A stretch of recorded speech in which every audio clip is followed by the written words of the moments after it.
लीजिए सुनिए। अयोध्या सिंह उपाध्याय हरिऔध के लिखे उपन्यास ठेठ हिंदी का ठाठ को मेरी यानी समीर गोस्वामी की आवाज में। पहला ठाठ। ललकी ललकी लोए ननते ही लखी लखी होहु निहाल। लाली इत उत की लहत लहे जीव जेहि लाल। एक 11 बरस की लड़की अपने घर के पास की फुलवारी में खड़ी हुई किसी की बाट देख रही है। सूरज डूबने पर है। बादल में लाली छाई हुई है। बयार जी को ठंडा करती हुई धीरे धीरे चल रही है। थोड़ी देर में सूरज डूबा। कुछ जुटपुटा सा हो गया। फुलवारी के एक ओर से कोई उसी ओर आता दिख पड़ा जिस ओर वो लड़की खड़ी थी। कुछ देर में वो आकर उस लड़की के पास खड़ा हो गया। लड़की ने देखकर कहा, देवनंदन अब तक कहाँ थे? मैं बहुत देर से यहां खड़ी तुमको अगोर रही हूं। देवनंदन 14-15 बरस का लड़का है। उसके सुडौल गोरे मुखड़े, अच्छे हाथ पांव, छरहरी डील, ऊंचे और चौड़े माथे, लंबी बाहें और जी लुभाने वाली बड़ी बड़ी आंखों के देखने से जान पड़ता है जयंत सड़क छोड़कर धरती पर उतरा है। ये लड़का उसी गांव में रहता है जहां वो लड़की रहती है। छोटेपन से ही दोनों दोनों को चाहते आए हैं। देवनंदन तीसरे चौथे जब छुट्टी पाता इस लड़की से आकर मिलता। ये लड़की भी बड़े चाव से उससे मिलती और अपनी मीठी मीठी बातों से उसके जी को लुभाती। लड़की जानती थी आज देवनंदन आवेगा, इसी से पहले से उसकी बाट देख रही थी। वो आया भी, पर कुछ अबेर करके। इसीलिए लड़की ने उससे पूछा, देवनंदन अब तक कहाँ थे? उसकी बातों को सुनकर देवनंदन ने पहले प्यासी आंखों से उसको देखा, पीछे कहा, देवबाला, क्या मैं तुमको भूल सकता हूं? पर क्या करूं, आज गुरुजी ने छुट्टी सूरज डूबने पर की, इसी से यहाँ आने में कुछ अबेर हो गई। क्या मैं जो थोड़ी बेर और ना आता तो तू यहां से चली जाती? हाँ भाई, क्या करती?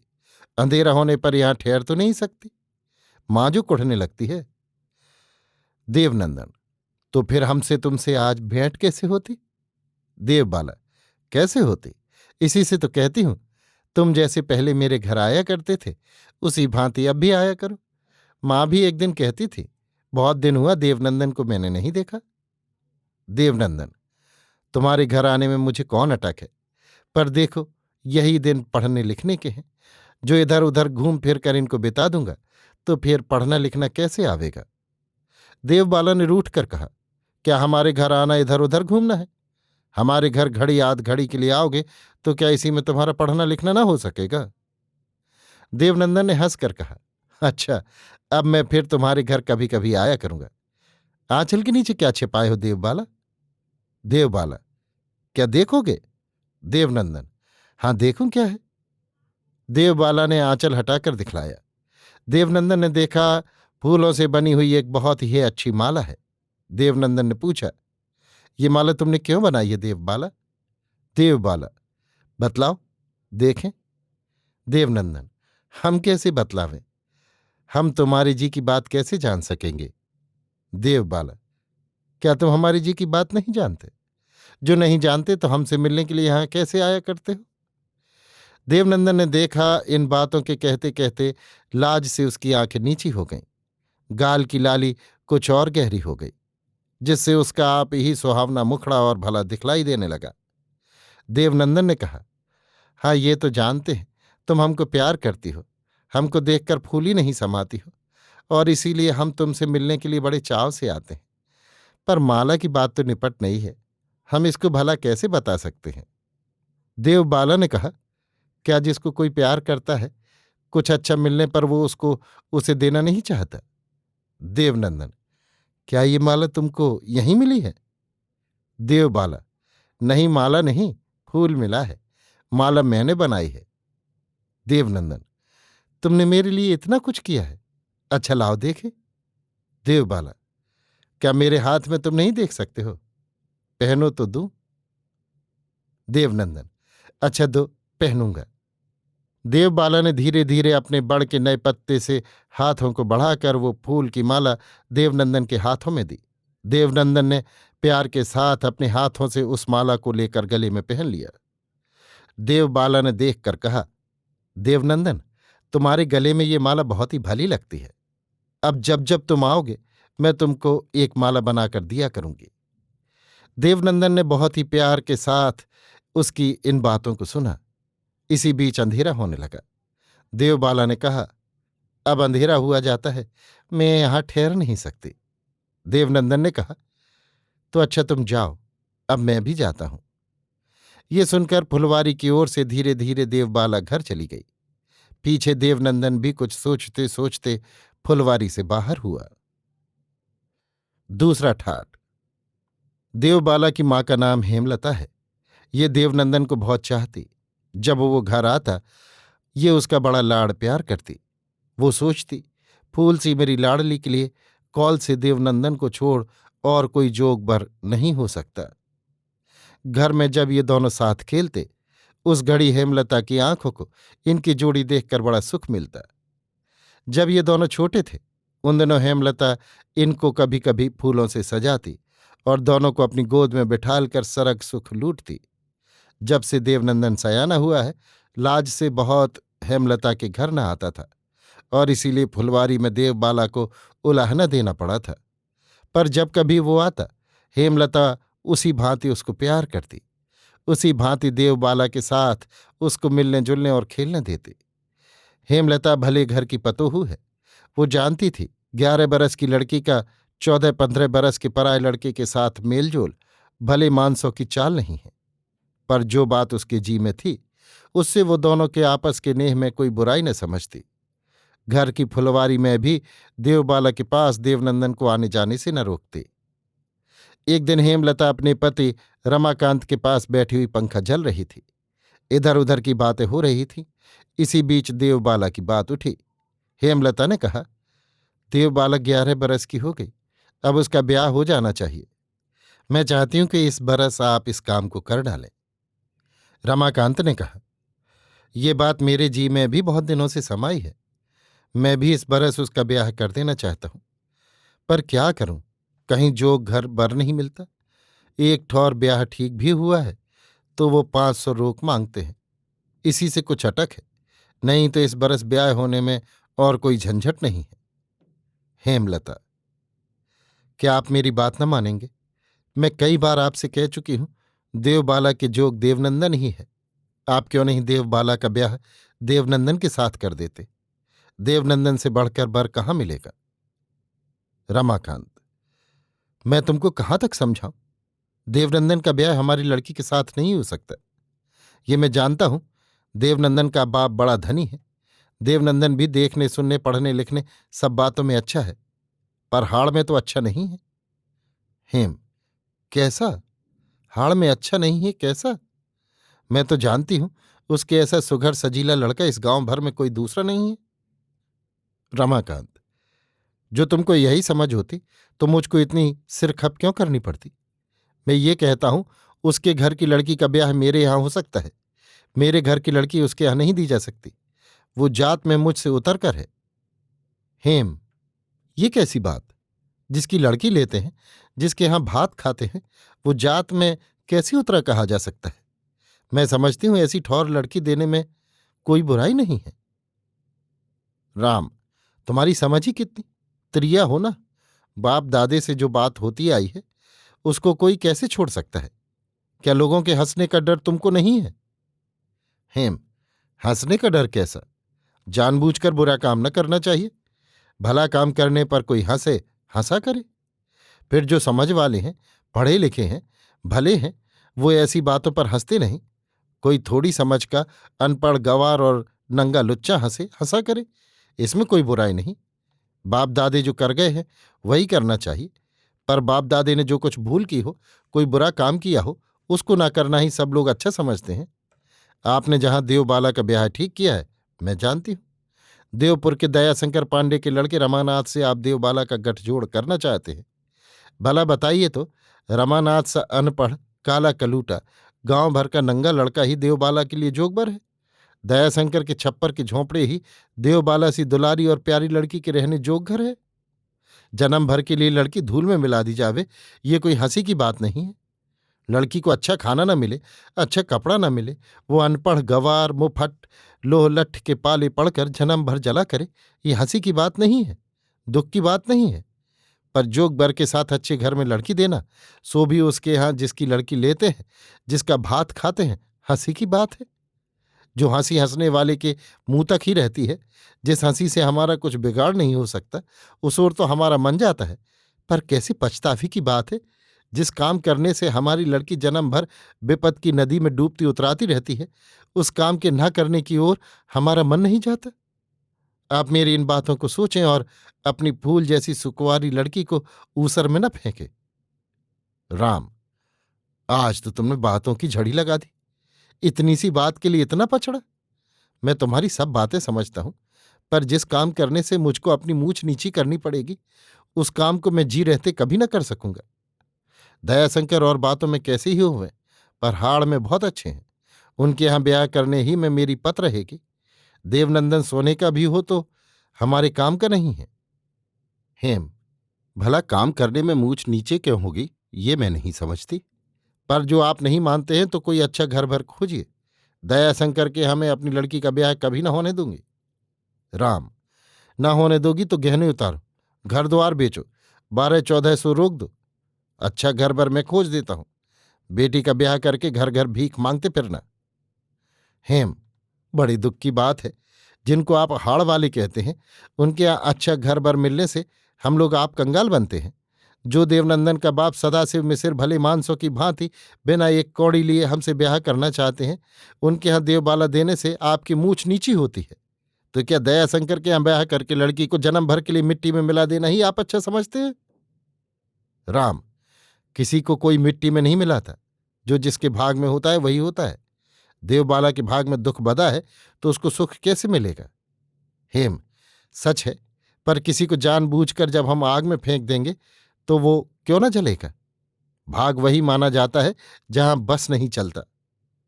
राम, हुआ बहुत हुआ, चुप रहो। दयाशंकर भिखारी नहीं है। अब भी उनके पास 10-5 बीघा खेत है, रोटी दाल चली जाती है। घर के बोझ पड़ने पर रमानाथ भी बहुत कुछ सुधर जावेगा। हेम, नहीं नहीं, मान जाओ, हठ ना करो। हाड़ लेकर क्या करना होगा? अच्छा घर पर मिलता तो आप हाड़ ही वाले के यहां ब्याह करते, मैं न रोकती। पर जब अच्छा घर बर मिलना पैसा हाथ में न होने से कठिन है, तो मिले हुए जो घर बर को न छोड़िए। सदाशिव मिश्र भी ब्राह्मण ही है, सब बातों में हमारे जैसे हैं। हम ऊंचे हैं, वो हमसे उतर के हैं, ये सब घमंड की बात है। पढ़े लिखे और समझ बूझ वालों के ऐसी बातें नहीं सो होती। रमाकांत अब की बार चिढ़ गए, बोले, देखो आज तुमने मुझको बहुत खिजाया, पर चेत रखो, जो फिर मुझसे ऐसी बातें करोगी, मुझको बिना समझे बूझे छेड़ोगी, तो तुमको ठीक करने के लिए हमको जतन करना होगा। तुम्हारी बातों में आकर हम अपनी जात नहीं गंवा सकते। तुम तिरिया हो, हट कर न छोड़ो, और कुछ तुमको नहीं आता। ये कहकर खिजलाए हुए रमाकांत घर से बाहर हो गए। तीसरा ठाट। रमाकांत के चले जाने पर हेमलता कुछ घड़ी वहीं बैठी रही। पीछे वहां से उठी आंगन में आई। जी बहलाने के लिए इधर उधर टहलने लगी, पर जी न बहला। आंखों में आंसू आते, धीरे धीरे उनको वो पोंछ देती। रह रहकर जी में घबराहट होती। उसको भी वो दबाना चाहती, पर न आंख के आंसुओं ने माना और न जी की घबराहट ही ने पीछा छोड़ा। वो सोचती, हाय, क्या से क्या हुआ जाता है। मेरी बहुत दिनों की आस, मेरा बहुत दिनों का भरोसा, सब धूल में मिला जाता है। मनाने से वो मानते नहीं। वो हठी हैं, मैं जानती हूं। जितना मैं उनको समझाऊंगी, उड़द के आटे की भांति वो ऐंठते जावेंगे। फिर क्या करूं, कैसे बात बने? यही सब सोचते सोचते उसका जी बहुत घबराया। आंख के आंसुओं ने भी झड़ बांधा। इसलिए वो आंगन से निकलकर घर की फुलवारी में आई। कभी बेले, कभी चमेली, कभी दूसरे फूल के पौधों के पास घूमने लगी। जी कुछ ही बहला था। अचानक एक गीत से उसकी पीर और बढ़ गई। गीत ये था। गीत, मान जा भावर कही तू मेरी, भूल न रसलय इन फूलन को पहिया लागत तेरी। तोरी तोरी इन्हीं को गजरा अपने हाथ बने हों, अपना वन को पहिने गरे में मनवारे को दे हों। कितने फूलन बारे या में नहीं तेरो बिगड़े है, पैमाने इतनी ही बतिया छतिया मोर सराय है। कुछ ही देर में उसने ये दूसरा गीत भी कलेजा पकड़े हुए सुना। गीत। भौर तू कही ना मानी बात, बेर बेर इन्हीं फूलन पे आई आई मंडरात। भौरी कही मानती मेरी तू तो है मतवारो, कानन पारी न सुनती आही ते नेको बैन हमारो। अरे ढीठ काहे मतवारे कहे क्यों ना का पय है, आई आई मेरे फूलन को जो बिगारी तू जई है। अब की बार वो न रह सकी, भीतर के दुख और पछतावे से बावली सी बन गई। पर इसी बीच उसने ये तीसरा गीत फिर सुना, जिससे उसका मन एक दूसरी ही ओर गया। गीत। भंवर अब कहा खिजावत मोही, दौरत फिरस्सु क्यों मो पाछे कहा भयो है तो ही। जानी गए मैं रूसी गयो तू सुन के बतिया मेरी, सांची है कछु सुनन गुनन की अहबानी नहीं तेरी। लखी तेरे औगुन हठ है रे चुप साधे ही रही हो, जा बज मारे अब मैं तो सौ भूली कछु नहीं कहे हो। एक एक करके इन गीतों को फूल तोड़ते हुए देवबाला ने गाया था, इसलिए पहले हेमलता का जी देवबाला के भोलेपन की ओर गया। रुलाई में हंसी आई। पीछे वो सोचने लगी, जो बड़ों की भली चाल को छोड़ता है वो कभी अच्छा नहीं करता। भले मानसों की चाल है, वो अपने 5-7 बरस की लड़की को भी लड़कों से मिलने जुलने नहीं देते। मिलने जुलने से ही हेल मेल होता है, हेल मेल ही से लगन लगती है। पर मैंने बड़ों की चाल छोड़ी, अपनी मनमानी बूझों के सहारे देवबाला और देवनंदन के आपस के हेल मेल को न रोका। इसी से आज देखती हूं देवबाला के जी में देवनंदन के नेह ने घर किया है, जिससे एक बहुत बड़ी बुराई होना चाहती है, क्योंकि अब देवनंदन के साथ देवबाला के ब्याह की कोई आशा नहीं है। देवबाला को इससे कितनी पीड़ा, कितनी बिथा, कितना दुख होगा, सभी समझ सकते हैं। इससे मैं डर रही हूं, ऐसा न होवे जो देवबाला अपनी जी पर खेले। भगवान तुम मुझको बचाओ। मैंने जो बुराई की है उसके लिए मैं देखती हूं मुझे बहुत कुछ झेलना होगा।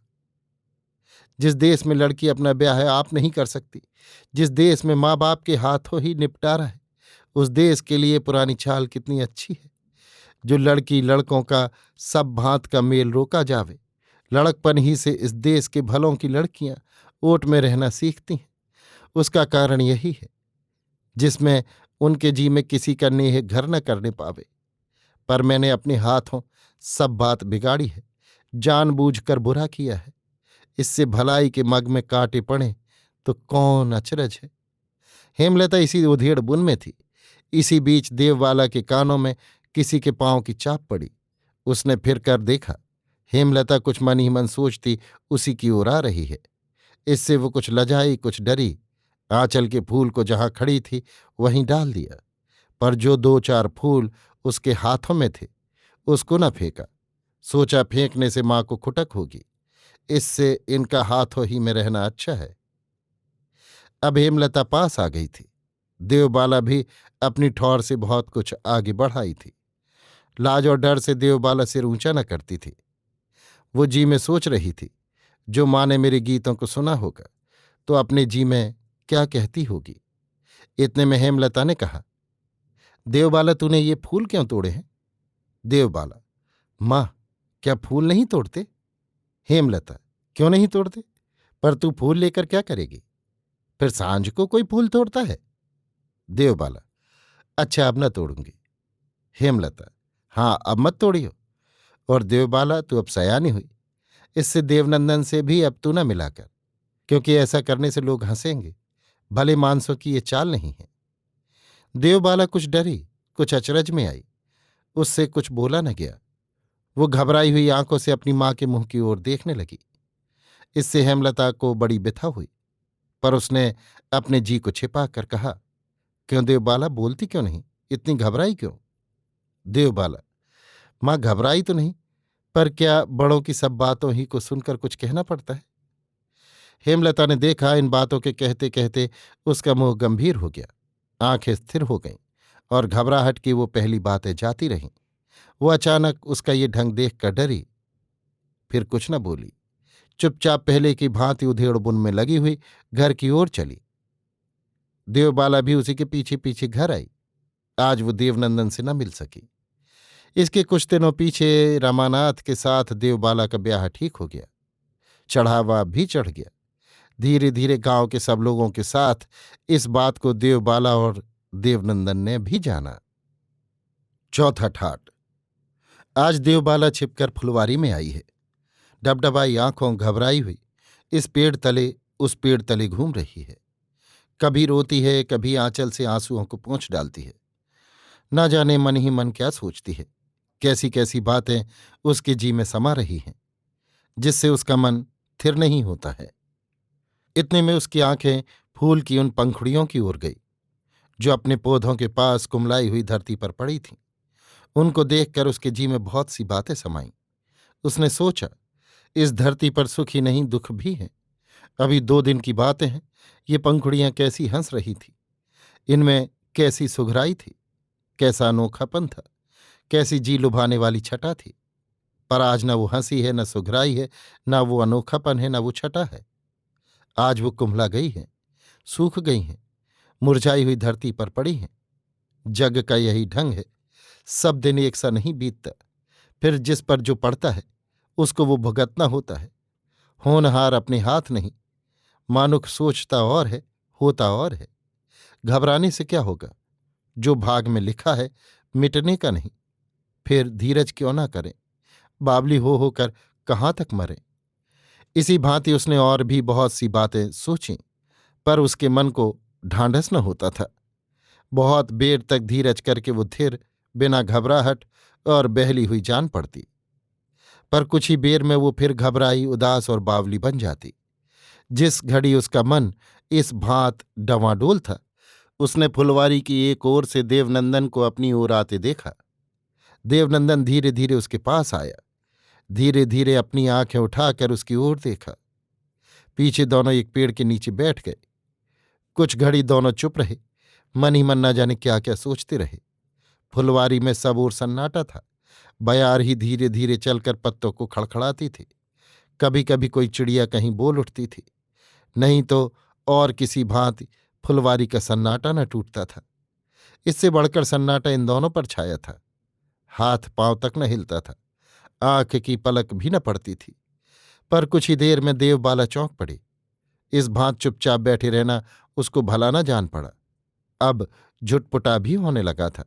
इसलिए उसने जी कड़ा करके कहा, देवनंदन, तुम जानते हो तुमको आज हमने यहां क्यों बुलाया है? देवनंदन, क्यों बुलाया है देवबाला? देवबाला, ये कहने को तुम हमको भूल जाओ। देवनंदन, क्यों? देवबाला, क्या ये भी कहना होगा? क्या सब बातें तुमने नहीं सुनी हैं? देवनंदन, हाँ, हमने सब बातें सुनी हैं, पर क्या इसीलिए तुमको भूलना होगा?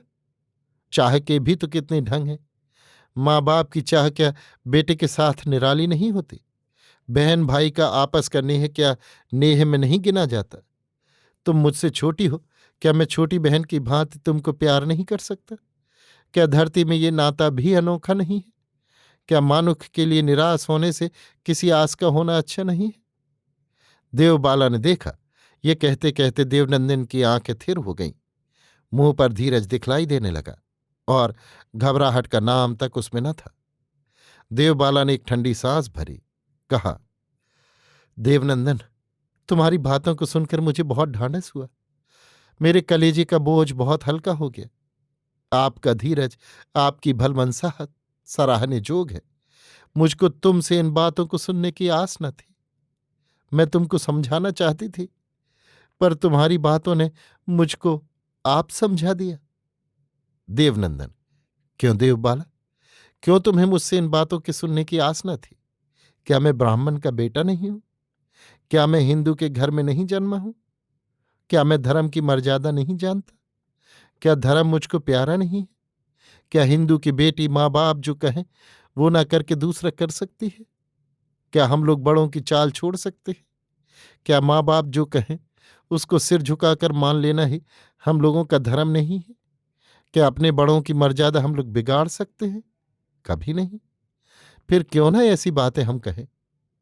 देवबाला, जिस दिन मैंने सुना तुम्हारा ब्याह रमानाथ के साथ ठीक हुआ है, उसी दिन मैंने ये सब सोच लिया था। खटका यही था कहीं तुम्हारे जी को ऐसा होने से कड़ी चोट न पहुंचे।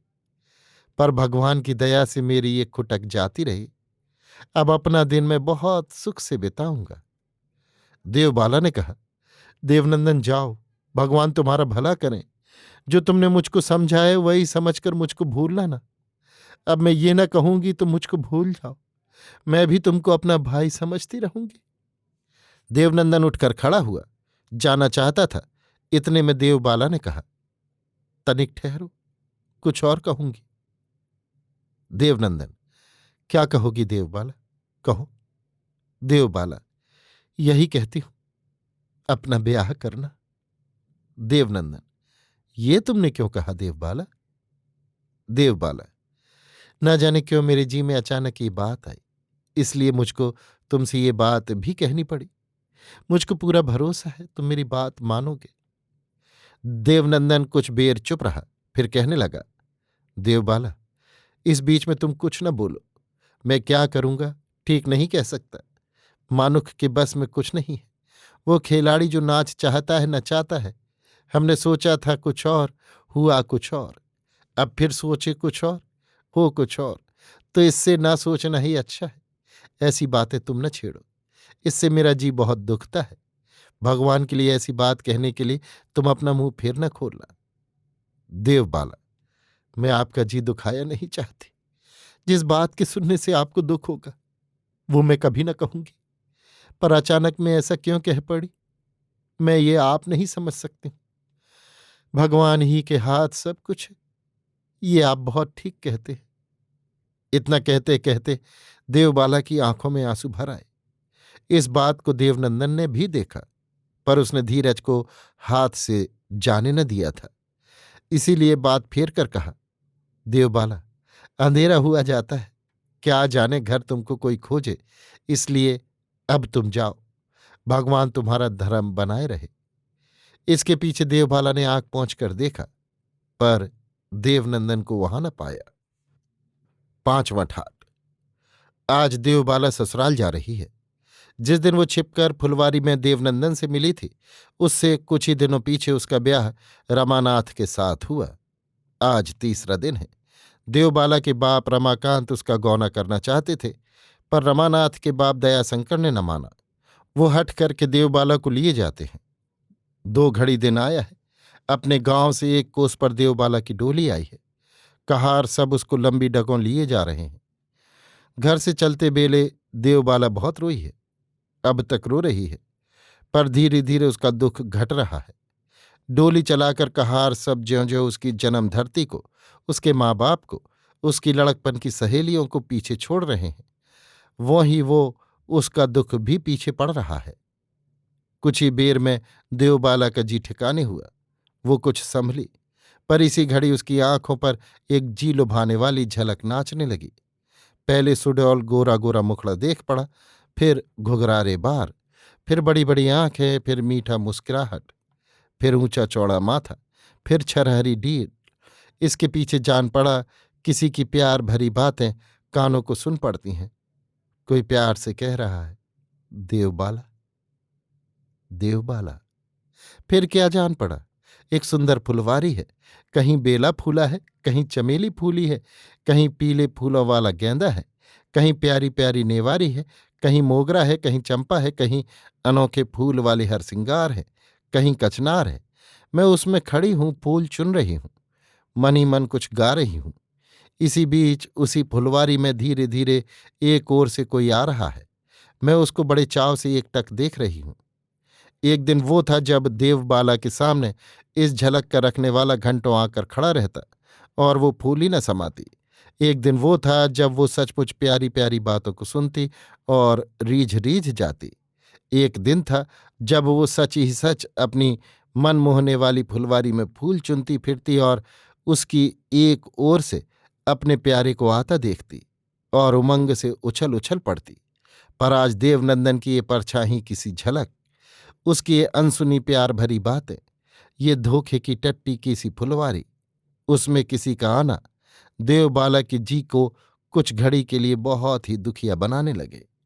वो धीरे धीरे अपनी प्यारी माँ, अपने लाड़ प्यार करने वाले बाप, सरक से भी भली जन्म धरती से बिछुड़ने के दुख को कुछ भूल रही थी, अचानक इस बड़े दुख ने आकर उसके मन को घेर लिया। वो बहुत ही घबराई, बावली बन गई। पर कुछ ही बेर में वो संभली। सोचने लगी, ये क्या, मैं दूसरे की तिरिया होकर किसी दूसरे की सूरत कैसे देख रही हूं? क्या ये पाप नहीं है? ब्राह्मण की लड़की होकर, हेमलता की कोख में जन्म लेकर, हिंदू नारी की मर्यादा को जानकर, हिंदुस्तान के पौन पानी से पलकर, बड़े घर की बहू बेटी कहलाकर, जो दूसरे पुरुष की परछाई भी मेरे कलेजे में धंसती है, झलक भी आंखों में समाती है, तो क्या ये डूब मरने की बात नहीं है? आग में जल जाने की बात नहीं है? पहाड़ से गिरकर काया के चूर चूर कर डालने की बात नहीं है? छी छी छी, इससे बढ़कर भी कोई पाप है? फिर उसने सोचा, ये सब पचड़ा कैसा? बाप भाई की सुरत करना, उनकी झलक का आंखों के सामने आ जाना, कैसे पाप होगा? देवनंदन को भी तो मैंने बड़ा भाई माना है। फिर जो उसकी सुरत हो गई तो इतने कुढ़ने की कौन बात है? धर्म की दुहाई देने पाप पाप करने का कौन काम है? जिस घड़ी देवबाला इन सब बातों में उलझी हुई थी, उसने जाना कहार सब उसकी डोली को किसी ठौर रखना चाहते हैं। थोड़ी ही देर में कहारों ने उसकी डोली एक ठौर उतारी। उसने थोड़ा ओहार हटाकर देखा, एक बहुत बड़े पोखरे की दूसरी ओर उसकी डोली उतारी गई है। दोपहर हो गया है और उसके साथ के सब लोग नहाने धोने और खाने पीने में लग रहे हैं। देवबाला पोखरे की छटा देखने में लगी है। उसने देखा, उसमें बहुत ही सुथरा नीले कांच ऐसा जल भरा है। धीमी बयार लगने से छोटी छोटी लहरें उठती हैं।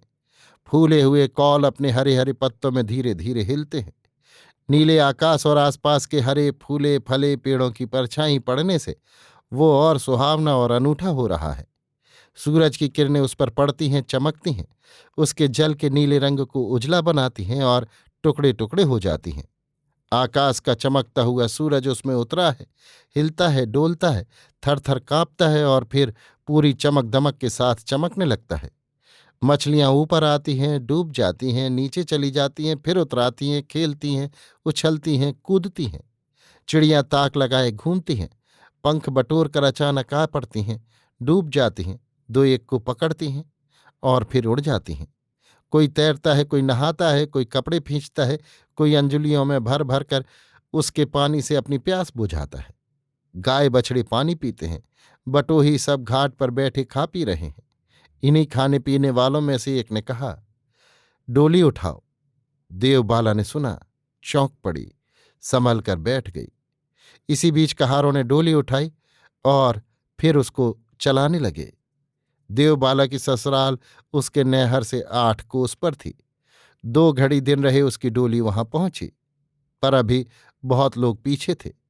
दयाशंकर भी पीछे ही थे, इसलिए डोली गांव के पास एक अमराई में उतारी गई। पहले गांव में से एक लड़की आई, फिर एक टहलुनी आई, इसके पीछे एक और आई। इसी भांत कितनी आई, चहल पहल मच गई। वहां देवबाला की सास अपने घर के द्वारे पर गांव की बहुत सी सुहागनों के साथ जमी गीतें गा रही थी। छोटे बड़े सबके जी में उमंग भरा था। इसी बीच फिर डोली उठी, द्वारे पर आई। देवबाला की सास दूसरी सुहागनों के साथ उसको डोली से उतार कर भीतर ले गई। कहारों ने मुंह मांगी उतराई पाई। पतोह को घर में लेवा लाकर कुल की रीतियों के करने पीछे सास ने उसका मुंह गांव घर की कितनी जनी को दिखाया। देवबाला को जो देखती वही मोह जाती। मैंने उनमें से 2 एक को कहते सुना था, रमानाथ की उस जन्म की अच्छी कमाई रही है जो उसको ऐसी सुघर घरनी मिली है। 2 एक को मैंने चुपचाप बातें करते भी सुना था। उनमें से एक ने कहा था, जी दुल्हन के मुंह जोग बर नहीं है। दूसरे ने कहा था, रमानाथ तो उसके पांवों का धोवन भी नहीं है। 6वां ठाट। आधी रात का समा, बड़ी अंधियाली रात, सबोर सन्नाटा। इस पर बादलों का घेरघार, पसारने पर हाथ भी न सूझता। किसी पेड़ का एक पत्ता तक न हिलता। काले काले बादल चुपचाप पूरब से पश्चिम को जा रहे थे। बयार दबे पांवों उन्हीं का पीछा किए बहुत ही धीरे धीरे चलती थी और कहीं कोई आता जाता न था। पखेरु पंख तक न हिलाते थे। सब सांस खींचे, चुप साधे, डरावनी रात से सन्नाटे को और डरावना बना रहे थे। पर तनक थिर होकर सुनने से सुनसान और सन्नाटे में भी किसी की दुख भरी रुलाई सुनाई पड़ती है। और इसी रुलाई को सुनकर ऐसे कठिन बेले में एक मानुख कान उठाए लंबी डगों उसी ओर जा रहा है। धीरे धीरे काले बादल और काले हुए, अंधियाली और गहरी हुई, बिजली कौंधने लगी, धीमी धीमी गरज होने लगी, सन सन बयार चलने लगी। पहले नन्ही नन्ही बूंदें पड़ी, पीछे बड़ी बड़ी बूंदों से झिप झिप पानी बरसने लगा। बापू रे बटोही पर बड़ी कड़ी बीती। अब वो किधर जावे। जिस रुलाई के सहारे वो आगे बढ़ रहा था वो अब बहुत जी लगाने पर भी सुन नहीं पड़ती थी। बयार की सनसनाहट, बादलों की गड़गड़ाहट, पानी पड़ने की धुम में उसका सुनना उसके बस की बात न थी। पानी पड़ते पड़ते जाने वाले के सब कपड़े भींग गए, देह ठंडी पड़ गई। बयार की झोंकों से कपकपी ने भी उसमें घर किया। ओलती की भांत माथे से पानी गिर गया था। आंख फाड़कर देखने पर भी कहीं कुछ सूझता न था। पर इन बातों की ओर उसका मन भूल कर भी नहीं जाता है। उसको सुरत लग रही है तो इसी की, कैसे उस रुलाई को सुनूं, कैसे उस ठोर तक पहुंचूं। पर यह बात उसके हाथ से जाती रही। वो जितना जतन करने लगा उतना ही पीछे पड़ने लगा। तो भी घबराया नहीं। उसी कठिन अंधियाली में, उसी कठोर बरखा में आगे बढ़ता गया। किधर जाता है, कहाँ जाता है, वो ये समझ तक नहीं सकता है। पर उसका जी उससे यही कह रहा है, अब ले लिया है, थोड़े कड़े और हो, जहां जाना चाहते हो वहीं पहुंचे जाते हो। महीना आषाढ़ का था। थोड़ी बेर के लिए ही ये सब धूमधाम थी। देखते ही देखते आकाश का काया पलट हो गया। पानी रुक गया, बयार धीमी हुई, बादल एक एक करके जाते रहे, तारे निकले। पूरा बोर चांद भी निकलता दिखलाई पड़ा। कुछ ही बेर में चांदनी भी निकली। अब उस जाने वाले के जी में जी आया। कुछ धीरज भी हुआ। गीले कपड़े उसने देह से उतारे, उनको भली भांत गारा, देह को पोंछा, पीछे उन्हीं कपड़ों को पहन लिया। कान लगाकर सुना तो वो दुख भरी रुलाई भी सुन पड़ी, पर अब ये बहुत पास सुन पड़ती थी। वो फिर आगे बढ़ने लगा, पर ज्यों-ज्यों आगे बढ़ता था कलेजा उसका टुकड़े टुकड़े हुआ जाता था। रुलाई सही नहीं जाती थी। घबरा गया, पर तो भी एक परख पीछे न हटा। थोड़ी बेर में वहां जा पहुंचा। देखा धरती पर पड़ी हुई एक 16 बरस की तिरिया फूट फूट कर रो रही है। सब कपड़े उसके भींग गए हैं, कीचड़ से देह भर गई है, पर वो उसी भांत कीचड़ में लौट रही है, उसी भांत बिलख बिलख कर रो रही है। आंखें मुंदी हैं, मुंह पर बाल बिखर रहे हैं, उनसे मोती की भांत पानी की बूंदें टपक रही हैं। जाने वाला कुछ घड़ी चुपचाप खड़ा रहा। उसकी दशा देखकर आंसू टपकाता रहा। पीछे उससे न रहा गया। बोला, तुम कौन हो? क्यों इतना बिलख कर कीच में पड़ी रो रही हो? क्या तुम्हारा दुख मैं सुन सकता हूं? सुनने पर इस दुख के हाथ से तुमको छुड़ाने के लिए जतन करूंगा। तिरिया कुछ न बोली, उसी भांत बिलख बिलख कर आंसू बहाती रही, उसी भांत अपनी पुकार से पत्थर के कलेजे को पिघलाती रही, और उसी भांत तड़प तड़प कर कीचड़ पानी में लौटती रही। जाने वाले ने कड़ी बोल से कुछ और पास जाकर कहा, मां, तुम्हारा दुख देखा नहीं जाता, कलेजा टूट रहा है, आंखों से चिंगारियां निकल रही हैं। धीरज हाथ से जाता रहा। मुझ बापुरे पर दया करो, आंखें खोलो, कहो कौन सा ऐसा दुख तुम पर पड़ा है जो तुम इतना बिलख रही हो। जग में देह से बढ़कर कुछ प्यारा नहीं है, पर तुम्हारा दुख छुड़ाने में मेरी देह भी जाती रहेगी तो मैं सह लूंगा।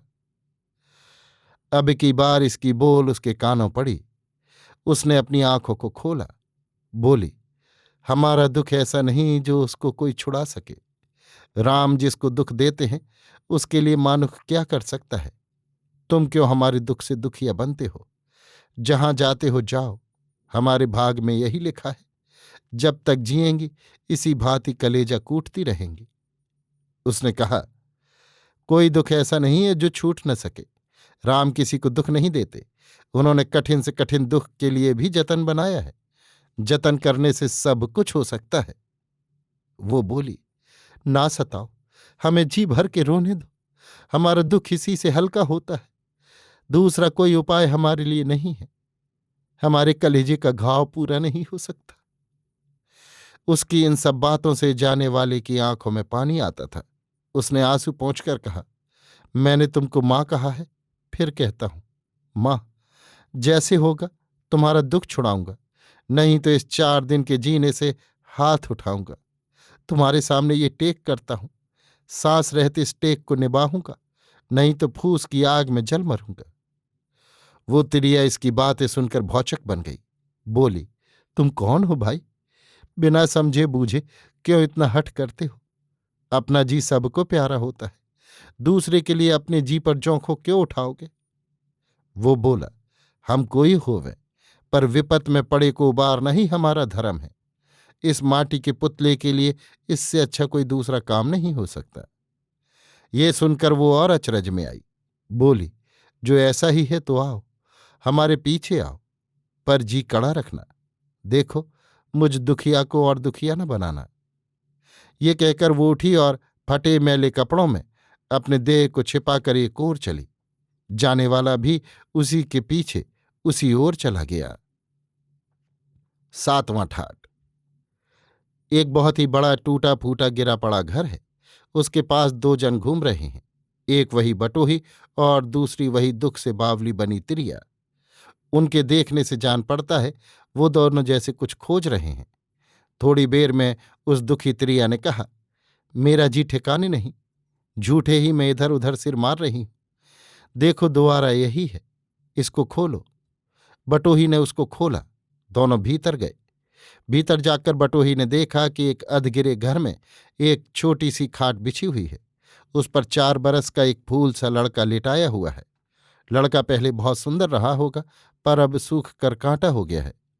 अपने आप उठ तक नहीं सकता है। उस घड़ी उसकी सांसें चल रही थीं और वो अधमरा हो रहा था। उसको देखकर वो तिरिया फिर फूट फूट कर रोने लगी। बटोही ने कहा, ठहरो, रो मत, मैं अभी इसको देखकर सब कुछ बतला देता हूं। जहां तक मैं समझता हूं ये बच जावेगा। इसके पीछे उसने अपनी झोली में से कोई औखद निकाली, लड़के के सिर और छाती पर मला, फिर उसके हाथ पांव को टटोल कर कहा, ये लड़का अभी अच्छा हुआ जाता है, तुम घबराओ मत, इसको और कोई रोग नहीं जान पड़ता। मैं सोच रहा हूं भूख से इसकी ऐसी दशा हो रही है। ये कहकर उसने फिर कोई औखद निकाल कर लड़के को पिलाया, जिससे सांसों का चलना रुक गया और लड़का करवट फेर कर सो रहा। लड़के को कुछ अच्छा देखकर उस तिरिया को धीरज हुआ। वो अब कुछ संभली, उसका जी भी कुछ ठिकाने हुआ। इसलिए वो बटोही की ओर अचरज के साथ देखने लगी। बोली, आप कोई देवता है, नहीं तो मुझे ऐसी अभाग्नि को इस धरती पर सहारा देने वाला कौन है? 4 बरस हुआ पति परदेश चला गया। आज तक न जान पड़ा वो कहाँ हैं, क्या करते हैं, कैसे उनका दिन बीतता है। राम उनको सुख ही में रखें, पर यह भी नहीं जाना जाता वो सुख में है न जाने दुख में। खाने पीने का ठिकाना तो बरसों से नहीं है, पर रहने का ठिकाना यही एक घर है, वो भी दिन दिन गिर रहा है। समझती हूं इस बरस की बरसात में ये न बचेगा। सब ओर से निराश तो थी ही, यही एक लड़का मुझे अभाग्नि का सहारा है। आज उसकी भी बुरी दशा देख कर मैं आपे में न रही थी, जी बावला हो गया था। आधी रात को इसको अकेले घर में छोड़कर वैद्य के यहाँ भागी जाती थी। बीच ही में मेह आया, तब भी बढ़ती गई, पर अचानक फिसल कर ऐसी गिरी जिससे कुछ घड़ी जहां की तहां पड़ी रह गई, डोल हिल भी न सकी। पर जान पड़ता है भगवान को मुझ पर कुछ दया हुई, जो उन्होंने उस घड़ी आपको मेरी भलाई करने के लिए वहां भेजा। आप कोई देवता हैं, मेरा मन कहता है आप कोई देवता हैं। आपने मेरे लड़के का जी बचाया। जो लड़का मुझ निर्धनी का धन, मुझ कंगाल की पूंजी, मुझ दुखिया का सहारा है, उसका जी बचाया। ये काम देवता छोड़ मानुख का नहीं हो सकता। मैं समझती हूं विपत पड़ने पर किसी को सहारा देना मानुख का काम नहीं है। इस दुखिया की बातों से बटोही का कलेजा मुंह को आ रहा था। आंखों से टप टप आंसू गिर रहे थे। मन ही मन वो मुरझा रहा था। बोला, विपत पड़ने पर किसी को सहारा देना ही मानुख का काम है।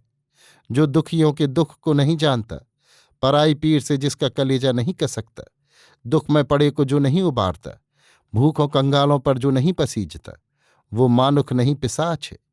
मैं देवता नहीं, एक छोटा मानुख हूं। जिन औषधियों का गुण धरती पर सब जानते हैं, उसी के सहारे से इस घड़ी तुम्हारे लड़के का मैं कुछ भला कर सकता हूं। मेरी इसमें कोई करतूत नहीं है। इतना कहकर वो थोड़ी देर चुप रहा, फिर बोला, तुमको जो दुख न हो, मुझसे कहने में कोई अटक न हो, तो मैं तुमसे कुछ पूछना चाहता हूं। अब त्रिया का जी बहुत ठिकाने हो गया था, पर न जाने क्यों वो अनमनी हो रही थी। एक एक करके कई बार उसने बटोही को देखा, उसकी बातों को सुना, उसकी बोली को परखा, और यही सब बातें ऐसी हुई जिससे वो अनमनी हो गई है। पर अनमनी होने पर भी उसने बटोही की सब बातें सुनी और कहा, आप कुछ कहें, पर मैं आपको देवता ही जानती हूं। आप जो चाहे पूछें, मैं सब कहूंगी। मुझको कोई दुख न होगा। विपत में पड़े हुए को उबारना ही जो अपना धर्म समझता है, उससे अपनी व्यथा कहने में किसको अटक होगी। बटोही ने कहा, मैंने आज तक तुम्हारे ऐसी दुखी अनारी आंखों नहीं देखी। तुम इतना क्यों दुखी हो? क्यों तुम्हारा घर इतना गिरा पड़ा है? क्यों तुम्हारे पास पहनने को कपड़ा नहीं है, खाने को अनाज नहीं है, पानी पीने के लिए पास लोटा तक नहीं है?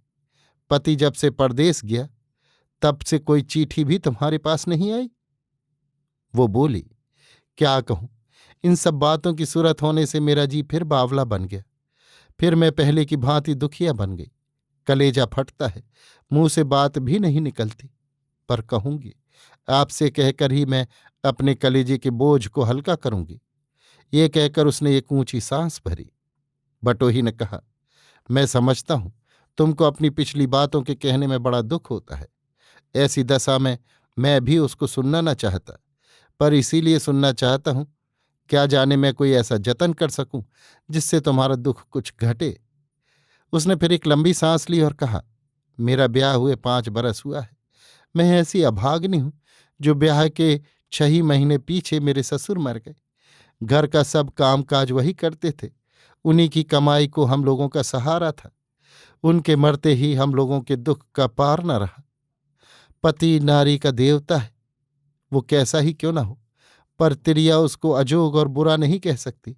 मैं भी अपने पति को बुरा नहीं कहती, और न वो बुरे हैं। पर हम लोगों के भाग्य की खुटाई से ऐसा संजोग हुआ, जिससे मेरे ससुर के मरने के 5 ही 6 महीने पीछे जो 10-5 बीघा खेत था, वो बंधक पड़ गया। घर में जो 10-5 मन नाज था, वो सब उठ गया, और 10-5 थान गहने जो मेरे देह पर थे, वो सब भी बिक गए। दिन बड़ी कठिनाई के साथ बीतने लगे। भूख बुरी होती है। जब कोई ब्योंत न रहा तो घर की कड़ी और केवाड़ी तक बेच दी गई। पर ऐसे कितने दिन चल सकता है। उनको ये धुन समाई, मैं पूरब कमाने जाऊंगा। ये सुनकर मैं बहुत रोई। उनसे कहा, सब तो गया, अब आप भी आंखों के ओझल होंगे तो मैं कैसे जीऊंगी। बहुत कहने सुनने पर उन्होंने किसी भांत मेरी बात मानी, पर विपत के दिन टालने से नहीं टलते। इन्हीं दिनों इस लड़के का जन्म हुआ। एक दिन मेरी सास ने न जाने क्या उनसे लाने को कहा, पर वो कहाँ से लाते, पास तो कुछ था ही नहीं। इस पर वो कुछ झुंझलाई। ये बात उनको बहुत बुरी लगी। मैं उनसे मिल नहीं सकती थी, जो कुछ समझाती बुझाती। इसलिए दूसरे दिन मैंने सुना वो कमाने पूरब चले गए। मेरा भाग फूटा। मैं रोते रोते बावली बन गई। अब तक रोती हूं, पर कोई आंसू पोंछने वाला नहीं है। ये कहकर वो चिल्ला उठी और ढांड मारकर रोने लगी। बटोही के आंख से भी आंसू बह रहा था। हिचकी लग रही थी, पर उसने अपने को संभाला और उस तिरिया को बहुत समझाया। समझाने से उसको भी बोध हुआ। वो फिर कहने लगी, आप समझते होंगे मुझको इन बातों के कहने से दुख होता है, और इसी से मैं रो उठती हूं। पर नहीं, रोने ही से मेरा भला होता है। जो मैं रोती ना, बावली हो जाती हूं। पति का दुख भूली न थी, सास ने भी साथ छोड़ा।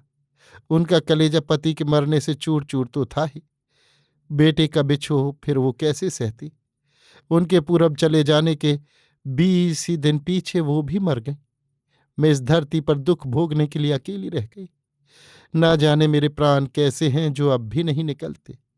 अब मैं सब भांत निराश हुई। खाने पीने का कुछ ठिकाना न रहा।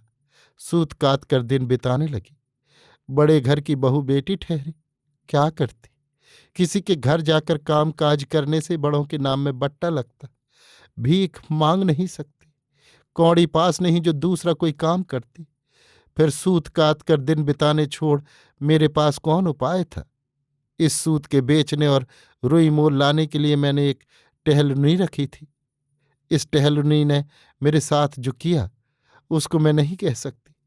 नारी हूं, लाज की बात कैसे मुंह पर ला सकती हूं। पर हाय, क्या इस धरती पर बचकर चलने वाले ही को ठोकर लगती है? क्या पाप करने वाले सभी बुरे कामों को कर सकते हैं? उनको दुखियाओं के ऊपर भी दया नहीं आती?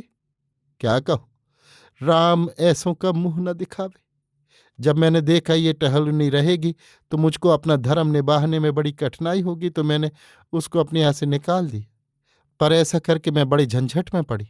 अब कौन सूत बेचे, कौन रुई लावे, कौन मेरे पैसों का नाज ला दे, कौन मेरे दूसरे कामों को करे, इसका कुछ ठिकाना न रहा। पर राम ही बिगड़ी को बनाते हैं। मेरे पड़ोस में एक बूढ़ी ब्राह्मणी रहती है, उनसे मेरा दुख न देखा गया। 3 बरस से मुझ दुखिया का सहारा वही है। वही मेरा सब काम काज कर देती है। उनको छोड़ मेरे घर में पखेरु पंख भी नहीं मारता। सच तो ये है, मेरे साथ अपने को कौन दुखिया बनावे। मुझको रोने छोड़ और कुछ आता नहीं। जो दिन रात रोया करता है उसके पास कौन आता है। 5-4 महीने से मेरी देह में रोग ने भी घर किया है। अब कुछ काम काज भी नहीं हो सकता, सूत भी नहीं काट सकती। इसी से 2-2 3-3 दिन तक अन्न भी नहीं मिलता है। आपका कहना बहुत ठीक है। आपने बहुत सोच कर कहा था। भूख से इस लड़के की दशा ऐसी हो रही है। अब मैं सोच रही हूं, भूख ही से मेरा बच्चा इस दशा को पहुंच गया है। पर क्या करूं, सब गंवा सकती हूं, धर्म और लाज तो नहीं गंवा सकती। इसके ननिहाल में भी तो कोई नहीं रह गया जो वहीं चली जाऊं। 4 बरस से मेरे माँ बाप की भी खोज नहीं मिलती। वो दोनों जन जब से जगन्नाथ जी गए फिर न फिरे।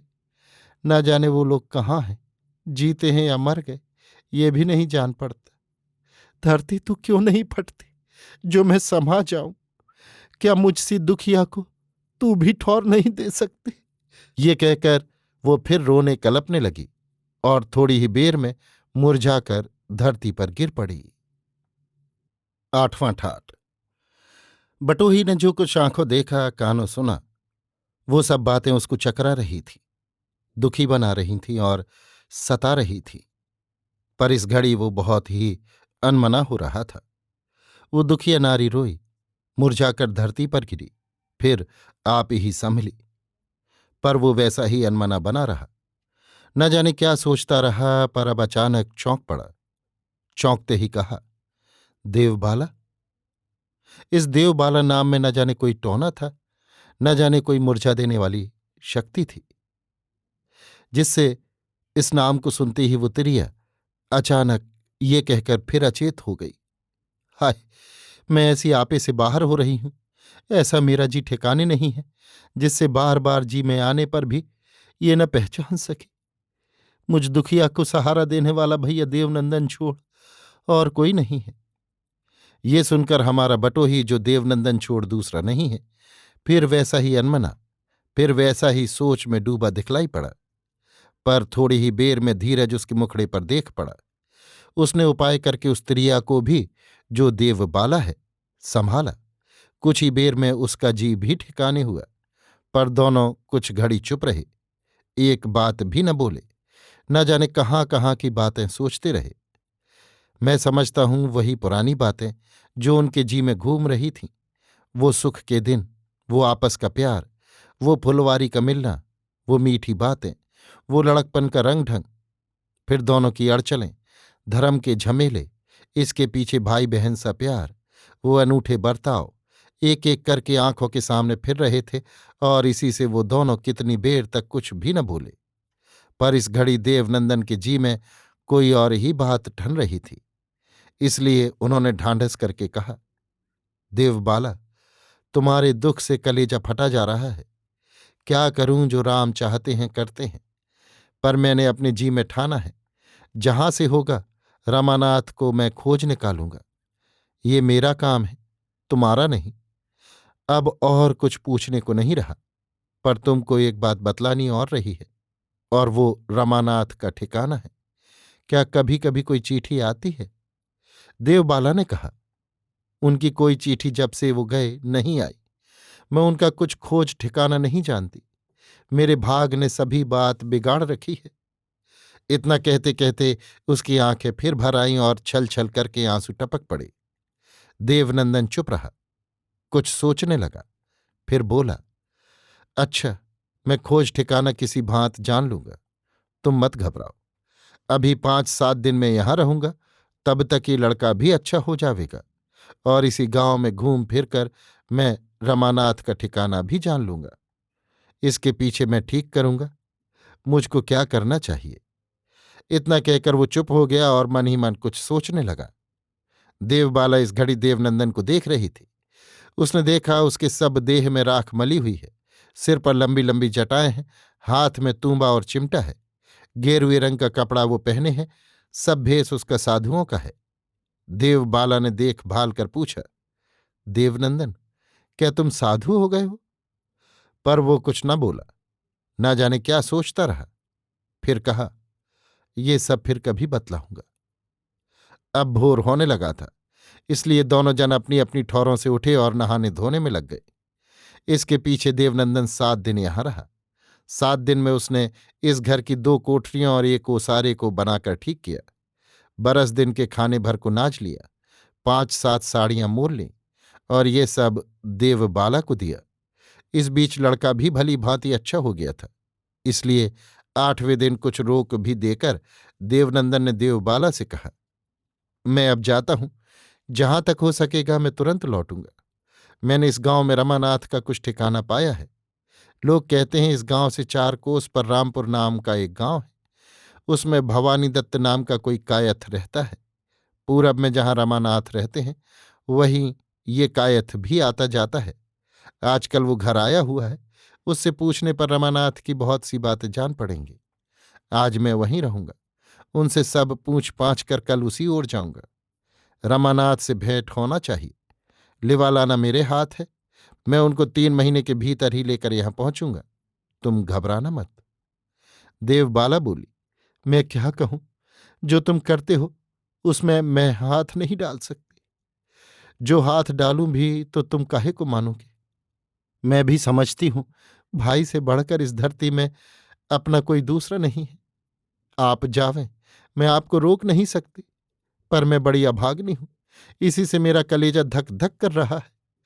ये कहकर देवबाला बहुत ही उदास और अनमनी हो गई, पर देवनंदन ने उसको बहुत समझाया, ढांढस बंधाया और इसके पीछे रामपुर की ओर पयान किया।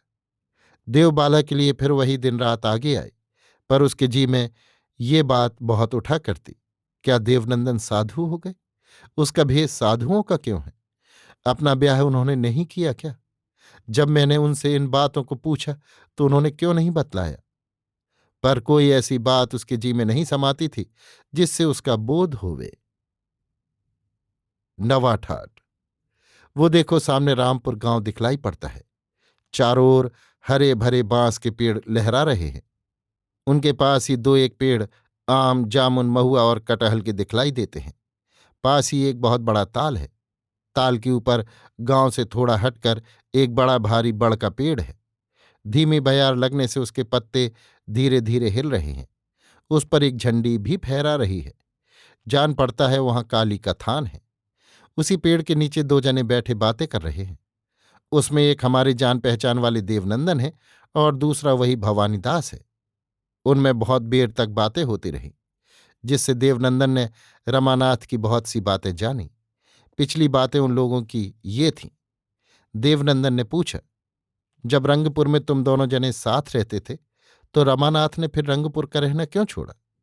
भवानी दत्त, उन्होंने रंगपुर को अपने आप नहीं छोड़ा।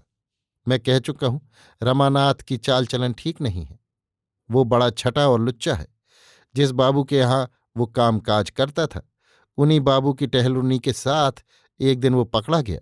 बामन जानकर बाबू ने और कुछ तो न किया, पर टहलुनी और रमानाथ दोनों को अपने यहां से निकाल दिया। तभी से वो कलकत्ते रहता है। टहलुनी भी उसके साथ है। ये 2 बरस की बात है, पर मैं ये ठीक कह सकता हूं, अब भी वो कलकत्ते ही में है। देवनंदन, जब ये 2 बरस की बात है तो फिर तुम कैसे कह सकते हो अब भी वो कलकत्ते में है? भवानी दत्त। मुझको यहाँ आए 10-15 दिन हुए। मेरे वहां से चलने के 10-5 दिन पहले बाबू का एक चाकर कलकत्ते आया था। वो कहता था मुझसे और रमानाथ से वहां भेंट हुई थी। इसी से मैं जानता हूं। अब तक वो कलकत्ते में है। उसने और भी कई बातें रमानाथ की मुझसे कही थीं, पर उनको मैं आपसे नहीं कहना चाहता। उनमें कोई बात काम की नहीं है।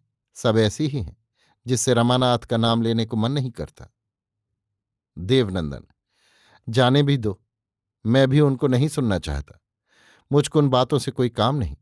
जो कुछ मैं जानना चाहता था जान चुका। इतना कहकर देवनंदन चुप हो गए। भवानी दत्ता ने भी फिर कोई बात न छेड़ी। देवनंदन ने कुछ घड़ी पीछे कलकत्ती की ओर पयान किया। 10वां ठाट। भादों का महीना। बड़ी अंधियारी छाई है। बादल घिरे हैं। 2-1 बूंदें भी पड़ रही हैं। रात के 1 बजे है। कहीं कोई आता जाता नहीं। पहरे वाले लंबी ताने सो रहे हैं। दूर एक धुंधला उजाला बिजली का हो रहा है, पर उससे चारों ओर की अंधियाली को कुछ धक्का नहीं पहुंचता है। वो दूर के तारे की भांति अपनी ही ठौर चमक रही है। इसी बेले कलकत्ते की सड़क पर एक भला मानस बहुत ही धीरे धीरे जा रहा है। उससे भी धीरे धीरे पांव दबाए एक जन उसका पीछा कर रहा है। इन दोनों से भी 5-7 हाथ दूर एक जन और इन दोनों पर आंख गड़ाए लंबी डगों चल रहा है। ज्यों ही वो भला मानस एक मोड़ पर पहुंचा और मुड़कर एक गली में जाने लगा, वो ही पीछे वाला जन उस पर झपटा और उठाकर उसको दे मारा। छाती पर चढ़ बैठा और चाहता था छुरी से उसका गला काट डाले। वहीं उस तीसरे जन ने उसको भी आकर धर दबाया, उसके हाथ से छुरी को छीन लिया और बहुत फुर्ती के साथ उसका हाथ पांव बांधकर उसको वहीं डाल दिया। भले मानस के औसान जाते रहे थे। वो अपने को मरा ही समझ रहा था, पर अब उसके जी में भी जी आया। वो चाहता था चिल्लाकर पहरे वालों को बुलाऊं, पर उस तीसरे जन ने रोका। कहा, आप चुप रहें, मेरी बातों को सुन लें, फिर जो चाहे करें। पहरे वालों को बुलाकर आप क्या करेंगे? जब तक मैं यहां हूं आपका कोई एक रोंवां भी नहीं छू सकता। उन्होंने कहा, आप जो कहेंगे मैं करूंगा। आपने मेरा जी बचाया है। आपके कहने से मैं कभी मुड़ना नहीं चाहता। वो बोले, यहां कुछ न कहूंगा। आप किसी ठौर चलें, वहीं सब बातें होंगी। मैं इस बंधुए को भी साथ ले चलूंगा। उन्होंने कहा, अच्छा आइए, मेरे साथ चले आइए। कुछ देर में ये तीनों जन एक घर में पहुंचे। वहां एक खुली कोठरी में बैठकर इन लोगों में बातचीत होने लगी। एक जलते हुए दीवे को छोड़ वहां और कोई न था। पहले तीसरे जन ने भले मानस से कहा, आप बताइए, आप कौन हैं? क्या आप इस बंधुए को पहचानते हैं? इसने क्यों आज आप पर छुरी चलानी चाहिए थी? उन्होंने कहा, मैं मारवाड़ी हूं। आपकी दया से इन दिनों मेरा कामकाज कुछ अच्छा है। इसी से यहाँ के निठल्लू और निकम्मे सब मुझको कभी कभी घेरा करते हैं। मैं भी उनको कभी कभी कुछ दे दिया करता हूं, पर अब इनमें गुंडे और लुच्चे भी बहुत हो गए हैं। वो डराकर बहुत कुछ लेना चाहते हैं। जो ना दो तो इसी भांत गला घोंट कर मार देने में ही अपनी बड़ाई समझते हैं। ये जो इस घड़ी यहां बैठा है, इसने परसों मुझसे 50 रुपया रोक मांगा था। मैंने कहा, इस घड़ी में तुमको कुछ नहीं दे सकता। मैं समझता हूं इसी से आज ये मेरा जी लेना चाहता था। इसको मैं पहचानता हूं। ये मुझसे 2-4 बार 2-2 1-1 रुपया ले चुका है। ये पछाए का रहने वाला बामहन है। आप बताइए, आप कौन हैं? तीसरे जन ने कहा, आप देख ही रहे हैं, मैं एक साधु हूं। दूसरे के दुख को दूर करना ही हम लोगों का काम है। 1.5 महीना हुआ मैं कलकत्ते आया हूं। तब रात से दिन इनको, जो आपके सामने बैठे हैं, खोज रहा हूं। संजोग की बात है, आज अचानक इनसे भेंट हो गई। मैं इन्हीं की खोज में एक ठौर जा रहा था। मग में देखा आप पर घात लगाए ये चले जा रहे हैं। मुझको खटका हुआ। मैं भी पीछे पीछे चला। जो सोचता था वही हुआ, पर आपका जी बच गया, ये बड़ी बात हुई। मैंने यहां पहुंचने से पहले इनको न पहचाना था। दीवे के सामने आने पर मैंने इनको पहचाना। मेरा काम भी हुआ। अब मैं आपसे यही चाहता हूं, आप इनका जी छोड़ दें। बिना पहचाने भी मैं इनको बचाना चाहता था, और इसीलिए आपको वहां से यहां लेवा लाया। बोलचाल होने पर पहरे वालों से पकड़े जाने का डर था। मारवाड़ी ने कहा, एक तो ये बाहमन है, दूसरे आप कहते हैं, इसलिए मैंने इनको छोड़ दिया। पर ये न जान पड़ा आप इनको क्यों खोजते रहे हैं। मैं सब बातों को कहकर आपका जी भी दुखाना नहीं चाहता, पर अब इनसे कुछ पूछूंगा। ये कहकर उस तीसरे जन ने उस जन की ओर फिर कर कहा, क्यों, मुझको तुम पहचानते हो? रमानाथ तुम्हारा ही नाम है ना? रमानाथ के जी में इस घड़ी एक अचंभे का उलटफेर हो रहा था। वो सोच रहा था, एक ये है जो दूसरों के दुख को दूर करना ही अपना धर्म समझता है, एक मैं हूं जो दिन रात दूसरे के सताने ही में चैन पाता हूं। क्यों उनका जी ऐसा है और मेरा ऐसा? मैं इसको समझ नहीं सकता हूं, पर कुछ कुछ जी में आज ये बात समाती है। जो भले हैं उन्हीं को सुख मिलता है। मैं जितना ही सुख को खोजता फिरता हूं, उतना ही वो मुझसे दूर भागता है। राम जाने ये क्या बात है। ये सोचकर वो बोला, हाँ, रमानाथ मेरा ही नाम है, पर मैं आपको पहचानता नहीं हूं। आप बड़े लोग हैं, सब कुछ जान सकते हैं, अनजान को भी पहचान सकते हैं, पर मैं पापी हूं, आप जैसों को कैसे पहचान सकता हूं। ये तीसरे जन हमारे देवनंदन हैं। रमानाथ की बातें सुनकर उनका जी भर आया। उन्होंने झट उसका हाथ पांव खोल दिया। पीछे मारवाड़ी से कहा, अब हम लोग जाते हैं, आप भी घर में जाइए, पर एक बात आपसे कहे जाता हूं। आप धनी हैं, आपके बैरी कितने होंगे, इसलिए आपको बहुत रात गए घर से बाहर न जाना चाहिए। मारवाड़ी ने कहा, आप बहुत ठीक कहते हैं, पर आज 2 घड़ी रात गए अचानक मेरा साथ मेरे साथियों से छूट गया। मैं एक भले मानस के यहाँ काम से गया था, वहां से आ रहा था, बीच ही में ये बात हो पड़ी। साथ तो छूटा ही, पंथ भी भूल गया। इसी से आज ये धोखा हुआ। नहीं तो मैं कभी रात को अकेले बाहर नहीं जाता, और न बहुत रात बीते तक कहीं रहता हूं। इतना कहकर वो मारवाड़ी उठा और घर में से 500-500 रुपये की 2 थैलियां लाकर देवनंदन के सामने रखीं और कहा, आपने जो कुछ आज मेरे साथ किया है उसका पलटा जन्म भर मुझसे नहीं हो सकता, पर इन 2 थैलियों को मैं आपकी भेंट करता हूं। आप इनको लीजिए, अपना टहलुआ मुझको समझते रहिए। देवनंदन ने कहा, रुपया लेकर मैं क्या करूंगा? मैंने तुम्हारा जी बचाकर अपना काम किया है, तुम्हारा नहीं। इसका कुछ निहोरा नहीं है। तुम इन रुपयों को अपने पास रखो, इनको किसी धर्म के काम में लगाओ, भूखों कंगालों में इनको बांटो। इसी से मेरे जी को सुख होगा, तुम्हारा जन्म सुधरेगा। धरती में इससे बढ़कर कोई दूसरा काम नहीं है। इतना कहकर देवनंदन रमानाथ के साथ चले गए। 11वां ठाट। धीरे धीरे गंगा बह रही है। घाट पर कोई नहाता है, कोई जल भरता है, कोई उतरता है, कोई चढ़ता है, कोई खड़ा निकलते हुए सूरज को जल चढ़ाता है। वही 2 जन और बैठे हैं, एक देवनंदन, दूसरे रमानाथ। भोर के कामों से छुट्टी पाकर इन दोनों जनों में बातें हो रही हैं। देवनंदन ने कहा, रमानाथ, आज 4-4.5 बरस तुमको घर छोड़े हुआ, तुम क्यों ऐसे हो गए जो घर चिट्ठी भी नहीं लिखते? क्या तुमको अपने इस छोटे बच्चे, अपनी उस सीधी घरनी की भी सूरत नहीं होती? उसका दिन कैसे बीतता होगा? उनको खाने पहनने को कौन देता होगा? कपड़ा न रहने पर, 2-2 दिन पीछे भी कुछ खाने को न मिलने पर वो किसका मुंह देखते होंगे? क्या इन सब बातों को तुम कभी नहीं सोचते? तुम्हारे छोड़ जिनका कोई दूसरा नहीं है, तुम ही जिनके जीने मरने के साथ हो, क्या तुम्ही को फिर इतना निठुर होना चाहिए? पशु भी अपने बच्चे को प्यार करता है, चिड़िया भी अपने जोड़े के साथ रहती हैं, पर तुम्हारा जी ना जाने कैसा है, जो तुम इन सबको भूल बैठे हो। जब वो तुम्हारा छोटा बच्चा भूख लगने पर मामा करता, सूखे मुंह आकर अपनी माँ के पास खड़ा होता होगा, कहता होगा, माँ भूख लगी है, उस घड़ी उस दुखिया पर कैसी बीतती होगी, वो कितना रोती होगी, क्या ये सोचकर तुम्हारा कलेजा नहीं कसकता? वो भले मानस की घरनी है, तुमको छोड़ उसको सहारा देने वाला कौन है? रमानाथ, जो अब तक तुमने इन बातों को नहीं सोचा, तो क्या अब भी न सोचोगे? रमानाथ ने रोते रोते कहा, कल जब से मैंने आपको देखा है, तब से मेरा जी ठिकाने नहीं है। न जाने क्यों बहुत सी पिछली बातों की सूरत हो रही है। आज आपकी सब बातों को सुनकर कलेजा फटा जाता है, जी घबरा रहा है, पर मुझको ये नहीं सूझता है मैं क्या करूं। ना जाने उस जन्म में मैंने कैसी कमाई की है जिससे मुझको ये सब भुगतना पड़ रहा है। देवनंदन, तुम उस जन्म की कमाई को क्यों झींकते हो? उस जन्म की कमाई तुम्हारी बहुत अच्छी रही है। जो अच्छी न होती बामन के घर में जन्म न होता, देवबाला ऐसी घरनी न मिलती। तुम अपनी इस जन्म की कमाई को झींको, जिससे दूसरे जन्म में न जाने तुम्हारी कौन गत होगी। जो देवबाला तुम्हारे पांवों की धूल माथे में लगाकर अपने को सुहागिन जानती, जिस देवबाला ने तुम्हारे लिए अपने देह के गहने तक उतार दिए, जिस देवबाला को तुम्हारा अवगुण भी गुण जान पड़ता है, जिसने तुम्हारी बुराई पर आंख न डाली, तुमको देवता समझा, तुम्हारा मुंह देखकर ही दुख को सुख माना। हाय, तुमने उसी देवबाला को छोड़ा, और उसको छोड़ा भी तो किसी बाबू की टहलुनी को रखा। क्या इससे भी बुरी कमाई हो सकती है?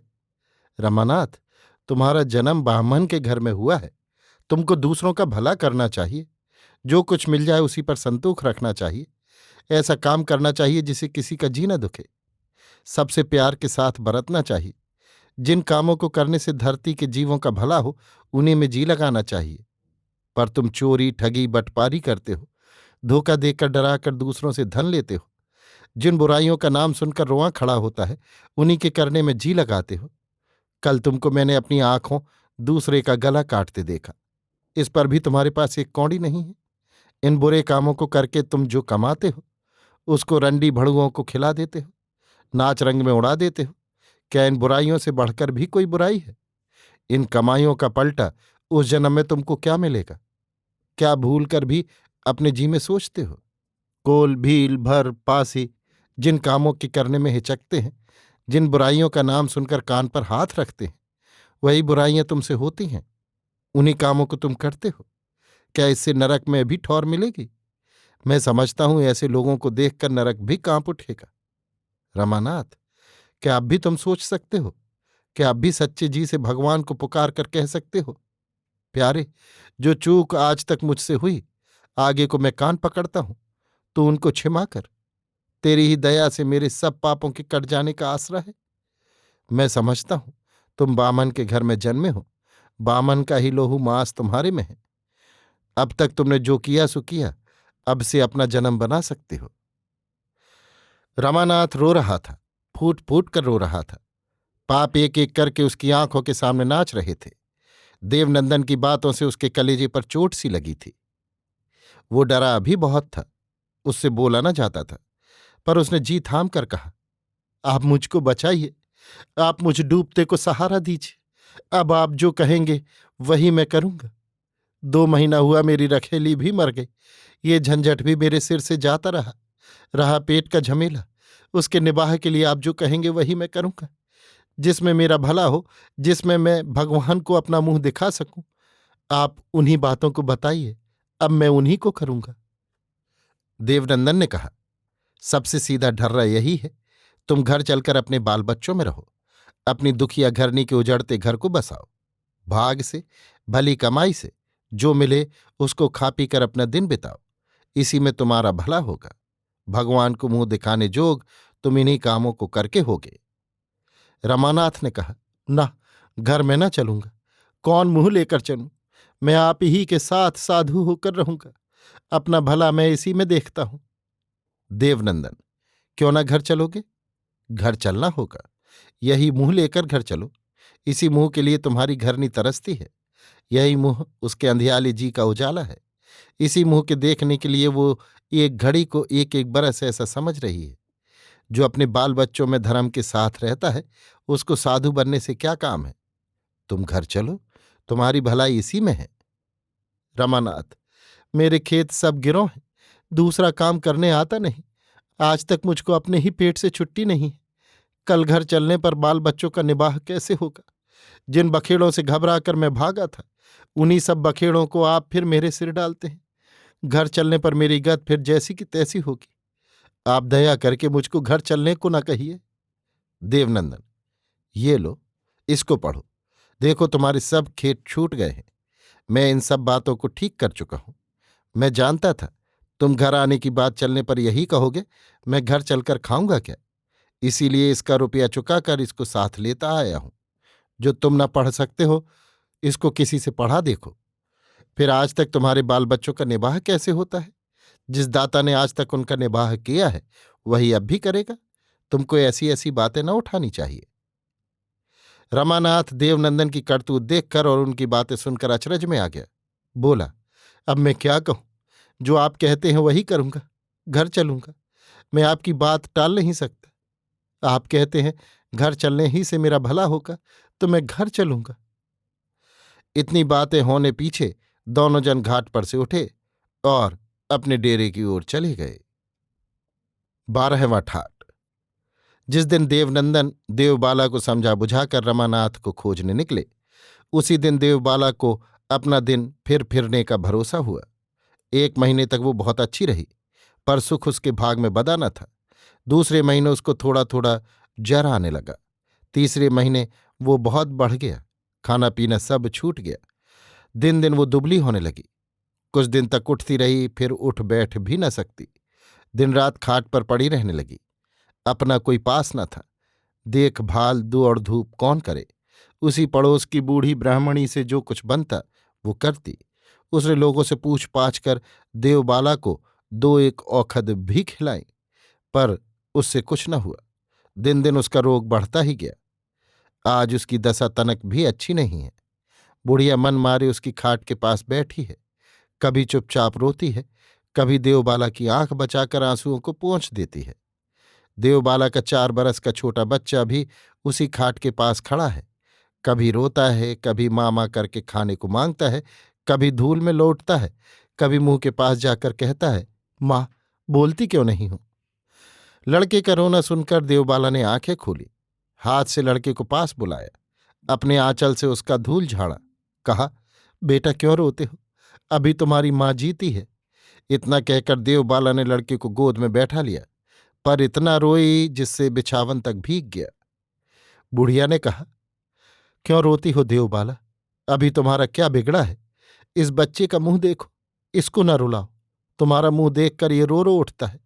ढांढस करो, इतना निराश क्यों हो। देवबाला की सांसें चल रही थीं। बहुत बोला न जाता था, पर उसने जी थाम कर कहा, जी जी, रोने दो, कल मैं रोने ना आऊंगी। ये ढांढस करने का बेला नहीं है। फिर ढांढस कर ही के क्या होगा। जिन आंखों ने आंसू बहाना ही सीखा है, वो जीते कैसे मान सकती हैं। ये बच्चा रोता है, ये नहीं देखा जाता है। लड़के का आंसू पोंछकर और उसका मुंह चूम कर देवबाला ने कहा, ये कभी नहीं देखा जाता है। कलेजा फटता है। मरने के दुख से भी ये दुख भारी जान पड़ता है। पर इसको तो अभी बहुत दिन रोना है। आज मैं इसका धूल झाड़ती हूँ, मुंह चूमती हूँ, इसको रोते देखकर दुखिया बनती हूँ। हाय, कल इसका धूल कौन झाड़ेगा, कौन इसका मुंह चूमेगा, कौन इसको रोते देखकर कलेजा पकड़ेगा। कल ये किसको माँ कहेगा, कौन इसके मुंह को सूखा न देख सकेगी। भूख लगने पर जब ये रोवेगा, प्यास से जब इसका मुंह कुम्हलावेगा, तब कौन इसको छाती से लगाकर कहेगी, बेटा मत रो, मेरे लाल मत रो, देखो ये कलेऊ है, इसको खाओ, ये पानी तुम्हारे लिए लाई हूं, इसको पियो। कल ये बाल खोले मुंह बिचकाए रोता फिरेगा, धूल में भरा भूखा प्यासा गलियों में ठोकरे खाता रहेगा। कभी मामा करके कल्पेगा, कभी एक टुकड़े रोटी के लिए, एक मुट्ठी अन्न के लिए तरसेगा। सूखे मुंह पछाड़ खा खाकर धरती पर गिरेगा। उस घड़ी इसकी कौन गत होगी, कौन इसकी सूरत करेगा। मुझ भिखारनी से जन्मा जानकर लोग इससे घिन करेंगे, पास न फटकने देंगे। उस घड़ी ये 4 बरस का लड़का किसका मुंह देख कर जिएगा। जी जी लो, तुम्हारे गोद में मैं इसको देती हूं। तुम इस दुखिया बच्चे को संभाल सकती हो। तुम्हारे बिना और कोई मुझको अपना नहीं जान पड़ता है। तुमने आज तक मुझको संभाला है, अब इस बच्चे को संभालना। ये बच्चा तुम्हारा ही है। इतना कहते कहते देवबाला की आंखें फिर मूंद गईं। फिर वो अबोले हो गई। कुछ घड़ी पीछे कहा, पानी। बुढ़िया ने थोड़ा पानी पिला दिया। अब की बार उसकी आंखें फिर खुली। उसने चारों ओर देखा, कहा, जी जी, एक बात और जी में रही जाती है। क्या अब उनको न देख सकूंगी। इस घड़ी जो उनको एक बार देख पाती तो सब दिन का दुख भूल जाती, मरने का दुख भी भूल जाती। देवनंदन के गए आज 3 महीने पूरे हो गए। जाती बेले उन्होंने कहा था, मैं उनको 3 महीने के भीतर ही लेकर पहुंचूंगा। क्या आज वो आवेंगे जीजी। जिस दिन देवनंदन उनको खोजने निकले, उस दिन मुझको बहुत भरोसा हुआ था। मुझको कई दिन ऐसा जान पड़ा वो आए हैं। मैं उनके पास बैठी हूं, रो रही हूं, कहती हूं, मैंने क्या किया, जो तुम मुझको भूल गए। तुम्हारा कैसा कलेजा है जो 4-4 बरस तुमने मेरी सूरत नहीं की। तुम बड़े निठुर हो, जो तुम्हारे ऊपर अपना प्राण तक निछावर करना चाहती है। तुम्हारा ही मुंह देखकर जो सब कुछ भूल जाती है, क्या उससे भी तुमको रूठना चाहिए?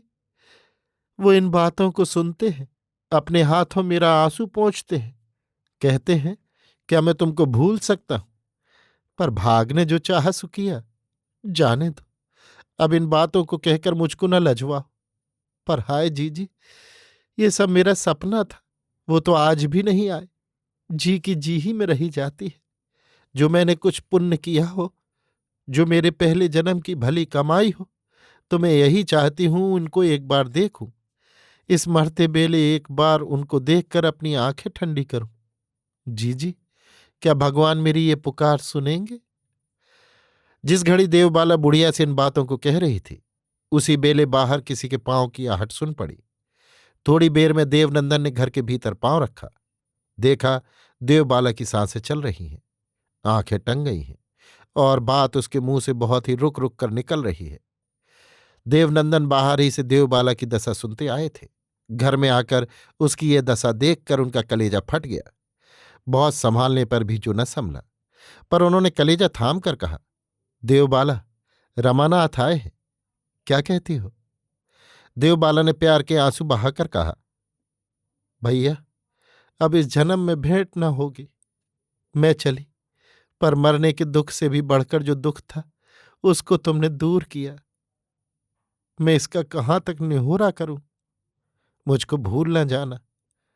मैं अब इस घड़ी यही चाहती हूं, उनको यहां आने दो। देवनंदन बड़े दुख के साथ घर में से बाहर हो गए। बुढ़िया भी वहां से उठकर दूसरी ठौर चली गई। थोड़ी देर में धीरे धीरे सिर नीचा किए रमानाथ ने उस घर में पांव रखा। रमानाथ का सिर लाज से ऊपर न होता था, आंख से आंसू भी गिर रहा था। देवबाला ने उसको आते देखा, कुछ घड़ी के लिए सब दुख भूल गई। इस घड़ी उसकी आंखों में आंसू न था। वो बोली, क्या कहूं, भाग में यही लिखा था। 4.5 बरस पीछे प्यारे से भेंट होगी तो उस घड़ी जब प्राण बाहर निकलते होंगे, तब भी मैं अपने को बड़ भागनी समझती हूं, जो मरते मुझको तुम्हारे पांव की धूल मिल गई। इतना कहकर देवबाला ने रमानाथ को पास बैठाला, पांवों की धूल लेकर आंखों से मला, माथे पर चढ़ाया, पीछे कहा, मैंने जानबूझकर कभी कोई चूक नहीं की है। जो भूल कर भी मुझसे कोई चूक हुई हो, तो मैं चाहती हूं तुम उसको क्षमा करो। जो कुछ भी तुम्हारे जी में मैल होगी, तो मैं भगवान को मुंह कैसे दिखाऊंगी? रमानाथ ने कहा, प्यारी, तुमसे और चूक, ये कैसे हो सकता है? पर जो कोई चूक हुई हो, मैंने उसको क्षमा किया। भगवान तुम्हारा भला करे। अब की बार देवबाला फिर रोई, बोली, कैसा अच्छा होता जो ये बात कुछ दिन पहले तुम्हारे जी में आती। भाग ने जो चाह किया। अब मैं चली, इस बच्चे को तुम्हें सौंपे जाती हूं। देखो, ये रो रहा है, इसको चुप कराओ और असीस दो। मैं जन्म जन्म तुम्हारे चरणों की दासी होकर जन्मूं, पर ऐसा दुख किसी जन्म में ना पाऊं जैसा इस जन्म में मिला है। रमानाथ ने रोते रोते देखा। इतना कहते कहते देवबाला की आंखें अचानक मुंद गई और देखते ही देखते प्राण उसके दुखिया देह से बाहर हो गया। 13वां ठाट। सूरज वैसा ही चमकता है, बयार वैसी ही चल रही है, धूप वैसी ही उजली है, रूख वैसे ही अपनी ठौर खड़े हैं, उनकी हरियाली वैसी ही है, बयार लगने पर उनके पत्ते वैसे ही धीरे धीरे हिलते हैं, चिड़ियां वैसी ही बोल रही हैं, रात में चांद वैसा ही निकला, धरती पर चांदनी वैसी ही छिटकी, तारे वैसे ही खिले, सब कुछ वैसा ही है। जान पड़ता है देवबाला मरी नहीं, धरती सब वैसी ही है, पर देवबाला मर गई। धरती के लिए देवबाला का मरना जीना दोनों एक सा है। धरती क्या, गांव में चहल पहल वैसी ही है, हंसना बोलना गाना बजाना उठना बैठना खाना पीना आना जाना सब वैसा ही है। देवबाला के मरने से कुछ घड़ी के लिए दो एक जन का कलेजा कुछ दुखा था, पर अब उनको देवबाला की सूरत तक नहीं है। वो भी देवबाला को भूल गए। हाँ, अब तक एक कलेजे में दुख की आग धह दहा रही है। अब तक एक जन की आंखों में आंसू बहता है। वो देवबाला के लिए बावला बन रहा है। ये दूसरा कोई नहीं, रमानाथ है। पीछे क्रियाक्रम का झमेला हुआ, दूसरे कामकाज की झंझट हुई। रमानाथ को ही ये सब संभालना पड़ा।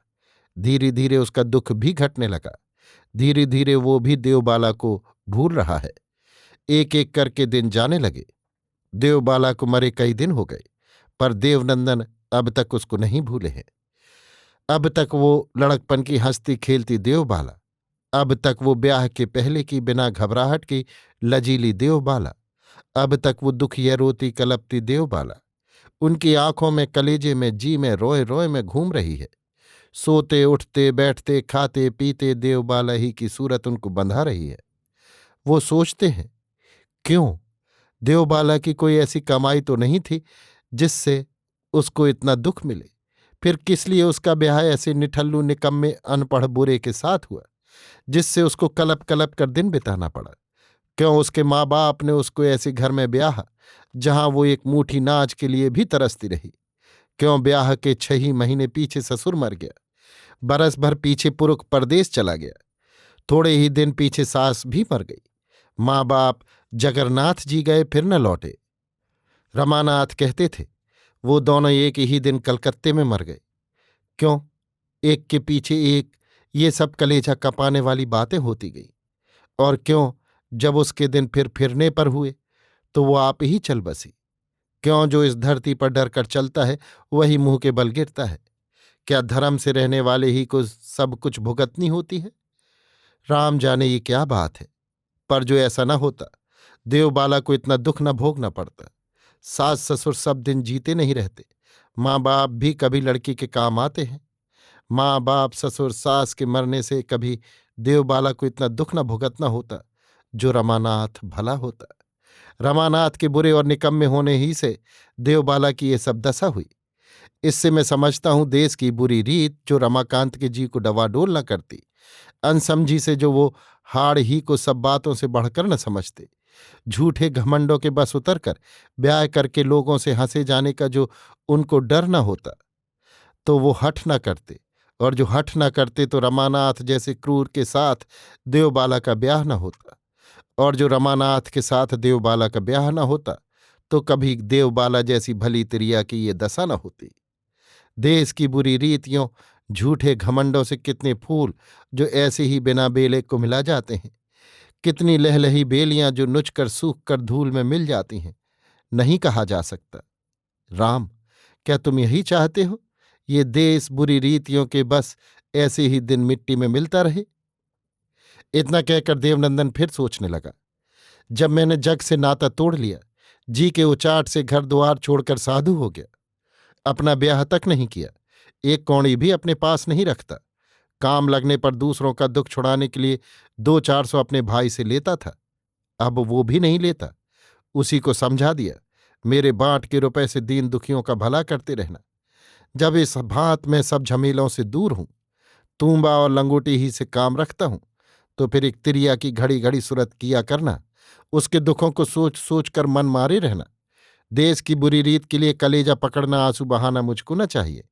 अब इन बखेड़ों से मुझको कौन काम है? धरती का ढंग ही ऐसा है, सब दिन सबका एक सा नहीं बीतता, उलटफेर इस जग में हुआ ही करता है, इसको कौन रोकने वाला है? फिर उसने सोचा, भभूत लगाने से क्या होगा, गेरुआ पहनने से क्या होगा, घर द्वार छोड़ने से क्या होगा, लंगोटी किस काम आवेगी, तूंबा क्या करेगा, साधु होने ही से क्या, जो दूसरों का दुख मैं न दूर करूं, दुखिया को सहारा न दूं, जिस काम के करने से 10 का भला हो उसमें जी न लगाऊं, देश की बुरी रीत के दूर होने के लिए जतन करना, लोगों के झूठे घमंडों को समझा बुझाकर छुड़ाना, जिससे एक को कौन कहे लाखों का भला होगा। क्या मेरा काम नहीं है? क्या मेरे साधु होने का सबसे बड़ा फल ये नहीं है? देवबाला भूल जावे, उसको अब भूल जाना ही अच्छा है। पर सांस रहते मैं दूसरे की भलाई के काम को कैसे भूल सकता हूं? पर क्या कभी मेरे मन की बात पूरी होगी? क्या कभी यहां वाले अपने देश की बुरी चालों को दूर करना सीखेंगे? क्या दूसरों की भलाई का रंग यहां वालों पर चढ़ सकता है? क्या हठ छोड़कर इस देश के लोग बातों के करने में जी लगा सकते हैं? क्या जतन करने से कुछ होगा? इसी बेले देवनंदन ने सुना जैसे किसी ने कहा, हाँ होगा। उन्होंने आंख उठाकर देखा। आकाश से एक ज्योत सामने उतरती चली आती है और उसी में बैठा जैसे कोई कह रहा है, हाँ होगा। देवनंदन थिर होकर उसी को देखने लगे। उसी में से फिर ये बात सुन पड़ी, क्यों, मुझको तुम जानते हो? मेरा नाम आशा है। मेरे बिना धरती का कोई काम नहीं चल सकता। मैं तुमको बतलाती हूं, जतन करो। जतन करने से सब कुछ होगा। देवनंदन ने बहुत विनती के साथ कहा, कब तक होगा मां? फिर बात सुनने में आई, जतन करने वालों को कब तक की बात मुंह पर न लानी चाहिए। जब तक उसका काम न हो तब तक उसको जतन करते रहना चाहिए। देवनंदन ने देखा, इतनी बातों के कहने पीछे ये जोत फिर आंखों से ओझल हो गई। देवनंदन कब तक जीते रहे और किस ढंग से उन्होंने देश की बुरी चालों को दूर करने के लिए जतन किया, कैसे कैसी खोटी रीत छुड़ाकर अपने देश भाइयों का भला करना चाहा, इन सब बातों को यहां उठाने का काम नहीं है। पर जब तक वो जीते रहे उनका यही काम था। कुछ दिनों पीछे रमानाथ भी उनका साथी हो गया था। बहुत दिन तक लोगों ने देवनंदन को दूसरों की भलाई के लिए घूमते देखा था, पर पीछे उनको भी धरती छोड़नी पड़ी। जिस दिन उन्होंने धरती छोड़ी उस दिन चारों ओर से लोगों को ये बात सुन पड़ी थी, क्या फिर कोई देवनंदन जैसा माई का लाल न जन्मेगा? अभी आप सुन रहे थे अयोध्या सिंह उपाध्याय हरिऔध के लिखे उपन्यास ठेठ हिंदी का ठाठ को मेरी यानी समीर गोस्वामी की आवाज में।